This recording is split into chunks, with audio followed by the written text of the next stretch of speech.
باب نبوت بند ہو گیا ہے، پس خدا بر ما شریعت ختم کر، بر رسول ما رسالت ختم کر. ما کان محمد ابا احد من رجالکم ولکن رسول اللہ وخاتم النبیین.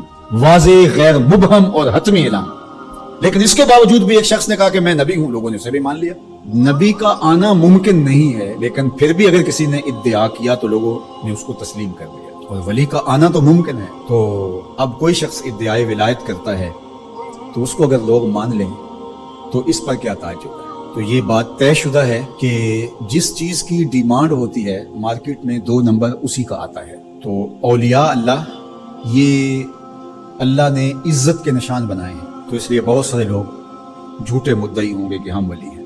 ولی کی جو حقیقی علامتیں ہیں وہ تقوی ہے، ایمان کی وہ اعلیٰ ترین منزل ہے جو اس کو نصیب ہوتی ہے، جو باقی لوگوں کا وہ مقصود نہیں ہے. تو اب یہ تو منزل حاصل نہیں ہو پائے گی ان کو. اب ولی کی ایک ظاہری علامت جو بادی النظر میں ہے وہ کرامت ہے. اب کرامت کا ظہور بھی 2 نمبر لوگوں سے نہیں ہو سکتا، لیکن کوئی جھوٹی بات منسوخ تو کر سکتے ہیں اپنے ساتھ، یا کوئی مکر کوئی فن اس کو کرامت تو قرار دے سکتے ہیں دجل فریب اور دھوکے کے ذریعے سے، اور ایسا ہوتا ہے. تو اگر 2 نمبر اولیاء پائے جائیں اور ہم پہچان بھی جائیں یہ 2 نمبر ہیں، یا کسی کی جھوٹی کرامت کو سنیں، تو اس کا یہ مطلب ہوگا کہ ہم اولیاء کا انکار کر دیں.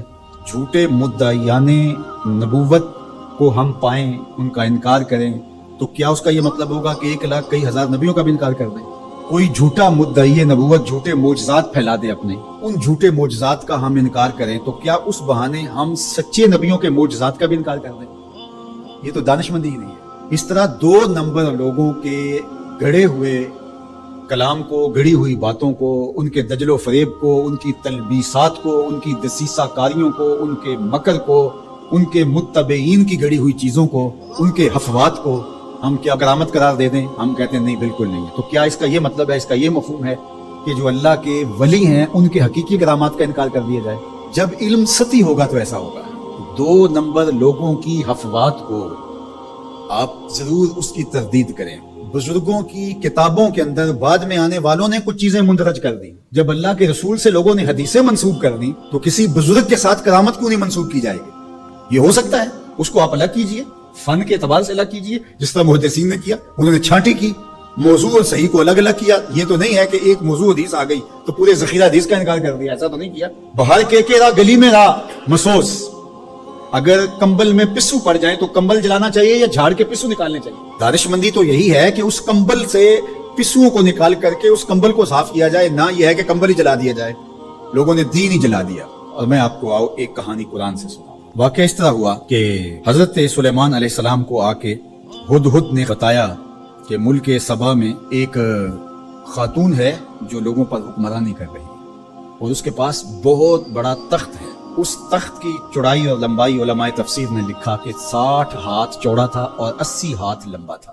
حضرت سلیمان علیہ السلام نے اس کو خط لکھا ملکہ بلقیس کو کہ تم میرے پاس حاضر ہو جاؤ، ورنہ جو ہے وہ میرے ساتھ جنگ کرنے کے لیے تیار ہو جاؤ. اس نے تحفے اور انعام و اکرام لے کر کے حاضر ہونے کا فیصلہ کیا. جب وہ بہت قریب آ گئی تو آپ کی مجلس لگی تھی حضرت سلیمان کی، تو آپ نے اپنے لوگوں کو کہا کہ وہ جس تخت پہ ناز کرتی ہے تو کوئی ہے اس کے آنے سے پہلے لے آئے.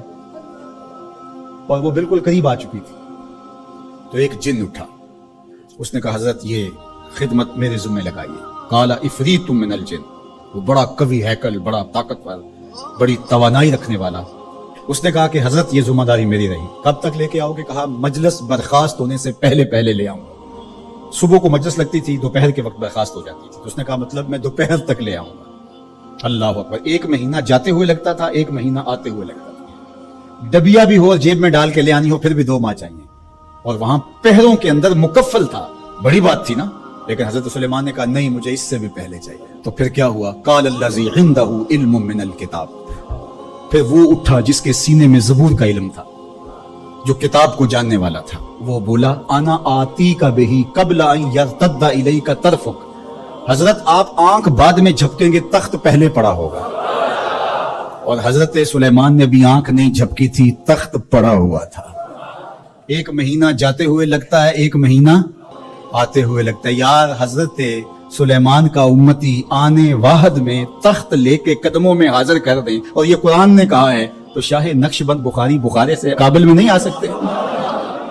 باقی امتوں کے ولی شانوں والے ہیں، لیکن جس طرح حضور نبیوں سے افضل ہیں، حضور کی امت امتوں سے افضل ہے، حضور کی امت کے ولی باقی امتوں کے ولیوں سے افضل ہے من حیث المجموع۔